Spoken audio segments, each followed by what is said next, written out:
Under the old government, man exploited man. But since the revolution, it's the other way around.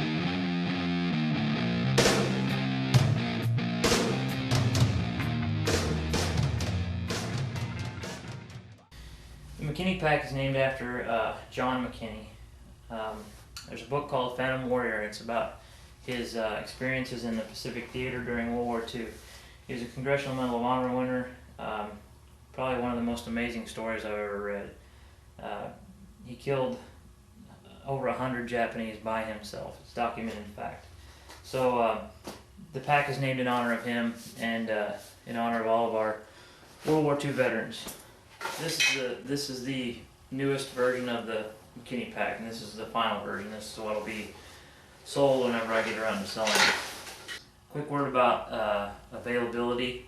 I probably will not be taking orders on any of this gear until I get the wait list down on the knives.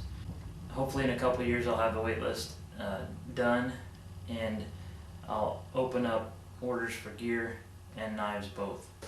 In the meantime though, there will occasionally be gear available on the store on my website, so if you're a member there, you'll get an email when anything's posted, knife or gear. Alright, first of all, the pack, internal pack with the outside pockets, is 2,628 cubic inches. That's what it calculates out to. Alright, now one of the new features on this pack is the snow collar or cinch collar that I added to it. And if you have this up, it calculates out to 970 cubic inches extra. I don't think that's realistic. You know, once you get it cinched down and everything, I'd say more around 700 cubic inches is probably more realistic.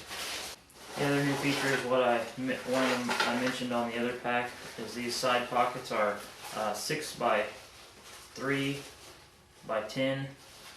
This will hold a Nalgene or Guy Out bottle with a cook kit on top of it, or a cup on top of it. Also, I added cinch straps on these side pockets to cinch the pockets down, or if you have something on the outside of the pocket you want to cinch down when you hook it to the paddle strips on top. That's on both side pockets.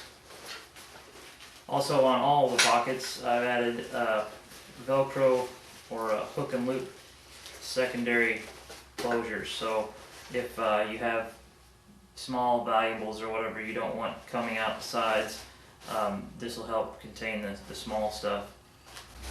The new model, the hood is now attached, whereas before it was detachable. I didn't like that system. It was too floppy and too loose, and just didn't care for it. So it's attached on the back side. On the back side is female loops on both sides. There's 3 on top, 3 on bottom, and those hook into the Miller chest rig if you have one of those or you want to get one. This pack doesn't use a belt. It's short. It rides higher, so the belt would be, you know, around your belly button, so there's no point in having it. That's where the Miller chest rig comes in.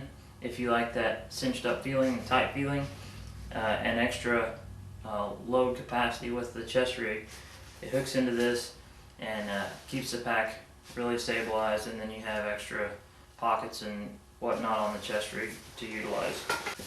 You know, standard stuff, padded straps, risers, carry strap.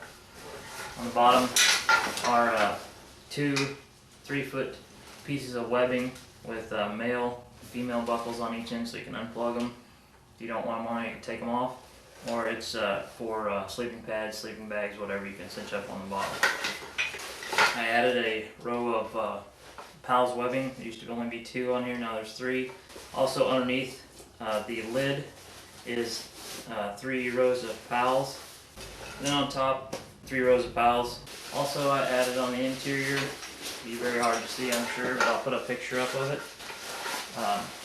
Internal pocket for an internal frame. It will come with it. I don't have one made for this one right now, but it'll come with an internal hard frame with padding on it. And also, there's 3 rows of PALS webbing inside for pouches. But they'll be available in, you know, the standards: OD green, coyote brown, multicam, And once I start taking orders, of course, you can specify whatever color you want. If you want red, I can do that.